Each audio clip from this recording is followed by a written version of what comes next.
Hello friends, I am Dr. Sharad Binnor working as Associate Professor in the Department of English of KTHM College Nashik. Hope all of you are enjoying my video lectures on the YouTube channel of KTHM College.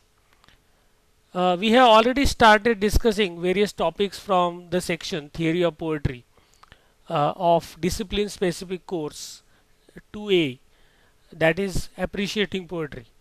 Today we are going to study one of the types of subjective poetry, that is lyric.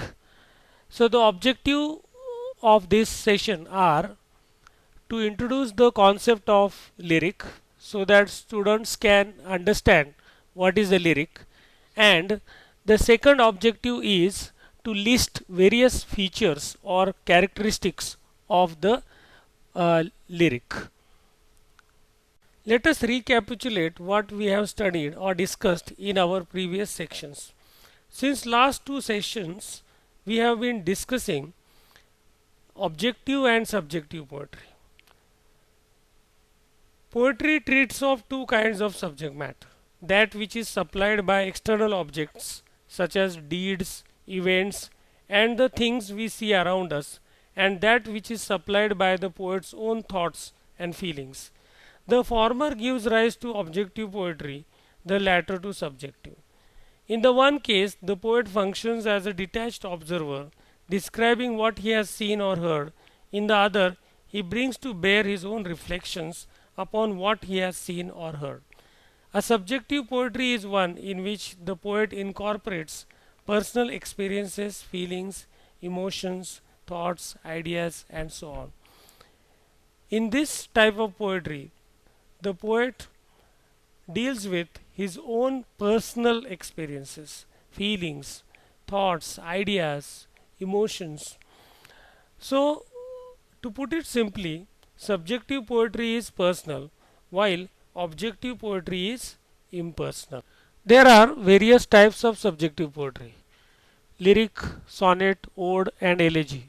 These are the four major types of subjective poetry. Lyric is the main type of subjective poetry because sonnet, ode, and elegy are actually types of lyric. Therefore, in this session, we are going to study the concept of lyric, is what is a lyric. So also we are going to discuss the characteristics of this particular form of poetry. According to M. H. Abrams, a lyric is a short poem uttered by a single speaker who expresses a state of mind or a process of perception, thought, and feeling. So, a lyric is a short poem which is uttered by a single speaker who is usually a poet but not necessarily so. The speaker expresses his state of mind, his process of perception, thoughts, emotions, feelings, ideas, etc. Etymologically, the word lyric is derived from the Greek word lyre, meaning a musical instrument. In ancient Greece, lyric poetry was combined with music played on a U-shaped stringed instrument called a lyre, and therefore the form is called lyric. So a lyric is a short poem which is highly musical and it expresses powerful feelings. The poet may use rhyme, meter, or other literary devices to create a song-like quality in the lyric.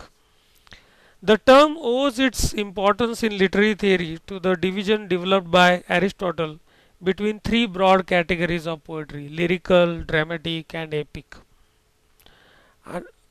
Unlike narrative poetry, which chronicles events, lyric poetry doesn't have to tell a story. A lyric poem is a private expression of emotion by a single speaker.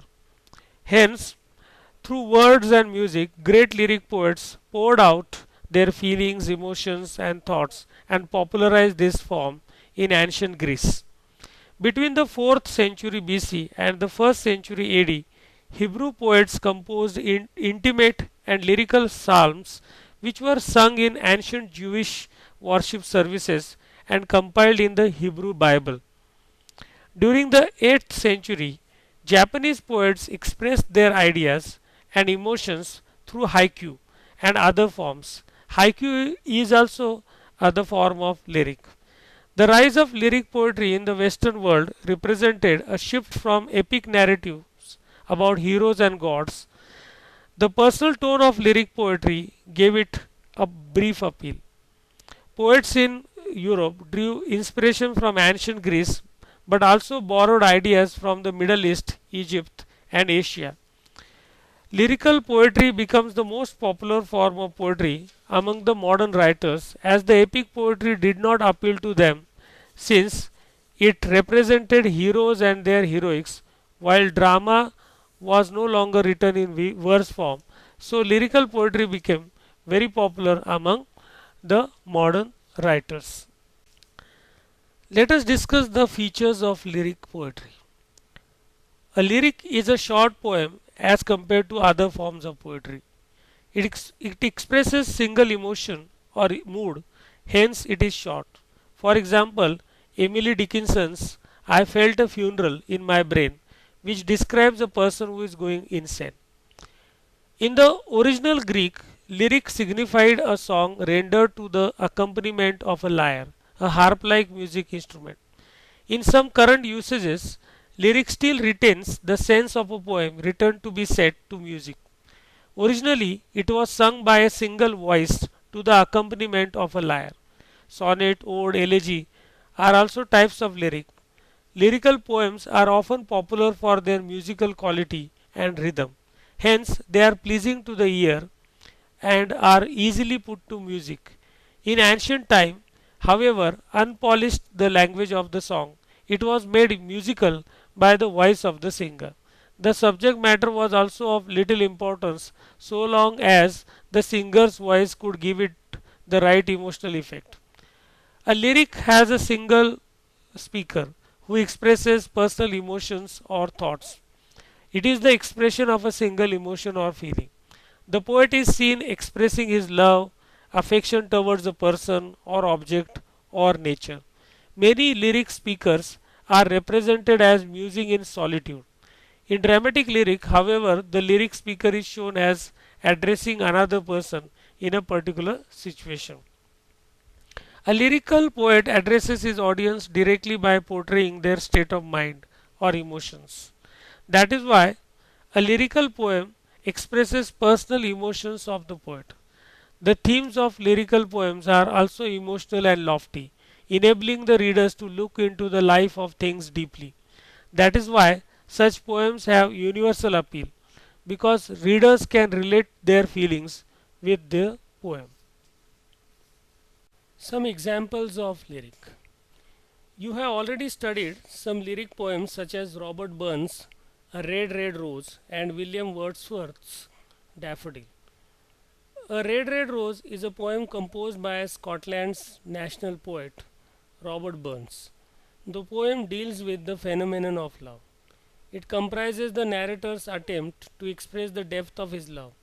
He compares his love with many things and tries to assure his beloved that their love is permanent and long lasting. William Wordsworth's Daffodils is another example of lyric. The theme of the poem is nature's beauty with a mix of happiness and loneliness. The author is shown to be very lonely, but when he thinks back to daffodils dancing, that is nature's beauty, he becomes happy and content again. Hope all of you have understood the concept of lyric and got the features of this particular form. Hope that all of you can identify what is a lyric on the basis of the features that we have discussed in this session. Thank you very much for your patient listening.